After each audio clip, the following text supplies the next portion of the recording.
এটাই হচ্ছে বালির বাঁধ, বুঝতে পারলি, মানে ক্ষণস্থায়ী। করছিটা কি এটা? আমরা করছি কি এটা?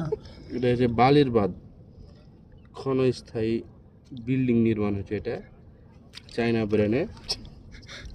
এটা যে কোনো সময় হঠাৎ লড়া করা যাবে। চায়না বাদ দিয়ে দিলাম। আমাদেরও বুদ্ধি আছে চায়নাদের মতো, নো টেনশন।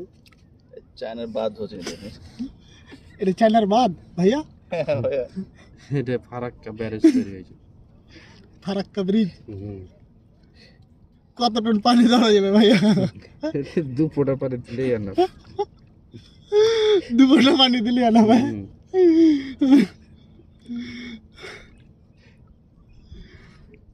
এই বাঁধটা নির্মাণ করতে কতদিন টাইম লেগেছে? টাইম এটা চোখের সামনেই তৈরি হয়ে যাবে, অসুবিধা নাই। চোখের সামনে নিমিশে মিশে যাবে আবার। নিমিশে আবার মিশে যাবে। এটা হচ্ছে যে আপনার ওই যমুনা সেতু বলেন। না না, ফারাক্কা ব্রিজ আপনারা চাই দেখা যাচ্ছে যে হেভি হয়ে যায়। এই ইঞ্জিনিয়ার আপনারা যদি ভুলে যান তাহলে সাধারণ মানুষকে কি উত্তর দিবেন? এটা হচ্ছে বলা যায় যে পদ্মা ব্রিজ, এখানে টুক করে ফেলে দিয়ে টুক করে ডুবিয়ে দেওয়া সম্ভব।